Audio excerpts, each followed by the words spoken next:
Aliante is another master plan like Seven Hills. Dan developed Seven Hills, which we're in, but then they did a new master plan, Aliante, in North Las Vegas, that's been very successful. You know, I think as long as you're in a master plan, you're going to be okay. I don't think there's a certain side of town that's better than the other. I mean, people swear that Summerlin's the best side of town, and others say this side of town is the best side of town. I think you just got to be in a master plan where there's CC&Rs and they can't build a mobile home right next door or a nail shop. You know, it's just strictly a planned community. You're going to get your dollars out. There's some place in Italy called Seven Hills, and so they've named everything after Italian. It's a whole Italian theme going on. Volare, oh, cantare, oh, let's fly. What's big in Las Vegas in the custom homes is people want home theaters. They want a wine room. They want a big kitchen, you know, 2 dishwashers. They want an elevator. They want a laundry room up and down because the houses are getting big. So now you're having 2 laundry rooms. They want all that stuff. So the house has to get pretty darn big, and they're just maxing out the lot. I'm doing the same thing. My house is big. You just want to just make it as big as you can. I could not have paid for the construction of that house if I hadn't got the loan to value, which means they appraised the house when it was done and loan me money as if what it would sell for. So I didn't have to come up with anything for the construction. So that's a very ingenious way to get people to continue construction on expensive homes. If that interest rate goes up by the time we move in April, I might not be able to afford the house anymore. If you look like you make money, I guess eventually you will, you know. So. Let's fly away.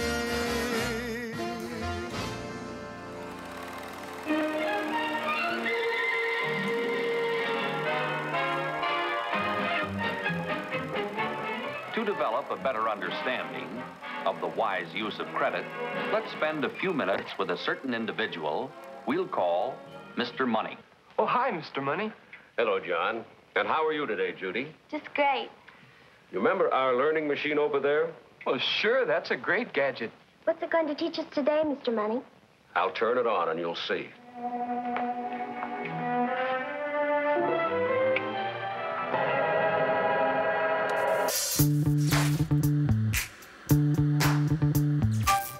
I want to talk to you right now about a fundamental threat to American democracy.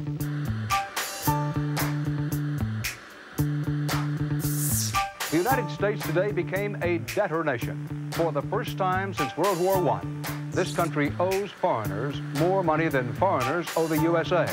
President Reagan urged consumers today to keep on spending, predicting that economic expansion will continue. Our biggest single problem is, folks, we're going broke. The ordinary fellow's about to figure that out. We just have been so rich for so long, we think we can do anything we want to. And that's why I've asked the American people to foot the tab for $20 billion of reconstruction. Others are stepping up. We have this much coming in, we have this much going out, and we are in financial trouble. Hello. Nice to be here. How are you doing?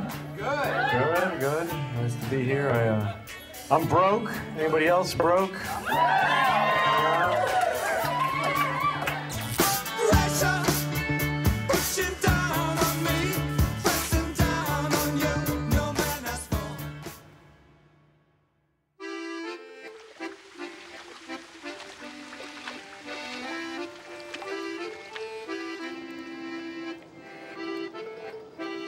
I think that there is a natural fascination that we all have in how rich and famous people live. And so people always want the larger than life. Nobody would watch lifestyles of the poor and unknown. And without mocking or being rude, it's because those people still want to dream. So they want to look upwards. They don't want to look behind them.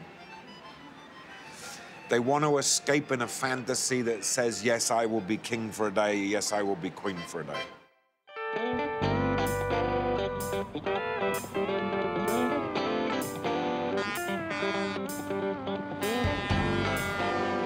Julie is on the line. Hi, Julie. Welcome to the Dave Ramsey Show. We got behind in our bills. Because the interest and penalties now $8,000 has become $20,000. I got to the point where I can actually open the bills that come, because before I just threw them away. And now I just throw them all into a big cardboard box. So what are you, a group of adults, going to do about the money that you owe?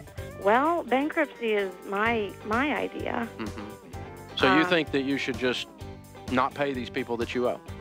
Well, no, I really like to. I just don't know how in the world I would do it. I do. Okay. Get a job. Don't go back to school right now. Okay. I've made it and lost it. I mean, we started with nothing, built up a portfolio of over $4 million worth of real estate by the time I was 26, lost it all because I was stupid. And so I've done stupid with zeros on the end. I know what it looks like. And so having been there, done that, got the t-shirt, know what it feels like to get sued, what it feels like to get foreclosed on, what it feels like to have your marriage hanging by a thread, you know, where you're just about to kill each other, you're fighting so hard. I mean, Sharon and I didn't get a divorce, we held on, but sometimes it was just to get a better grip. You know, it was not pretty. You know, we sold the Jaguar the day before they towed it off when we went broke. So I understand, and I cried. I hate to admit it, but I did. They took my Jaguar. You know, it was not nice. And I was entitled to that Jaguar. Why? Because I was the man. Wrong. They will take the stupid thing if you don't pay for it. That's how life works.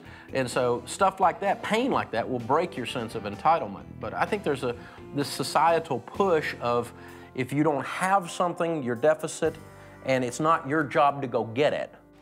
Well, of course, some people prefer to wait to buy the things they want until they've saved enough money to pay cash for them. However, there are many people who prefer to buy things on credit. But, Mr. Money, doesn't it cost more to buy things on credit? Oh, yes, it does, Judy. The best things in life are free. The credit card companies keep flooding our mailboxes with 4 billion offers a year.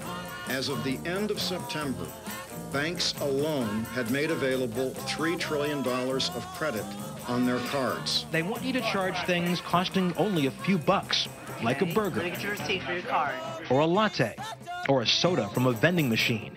Credit card fees have gone up 160% over the last 5 years. Consumer lending is grossly profitable. I can't even find the right word to give you here. Consumer lending is obscenely profitable. We want to appeal to the broad scale, not just the upscale or not just a certain segment of the market. The average American household has more than $9,000 in credit card debt and spends more than $1,300 a year in interest payments.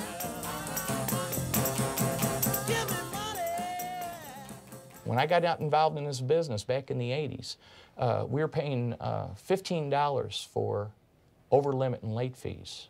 I just recently saw that raise to $43. Think about that. $43 if you're late, $43 if you're over limit.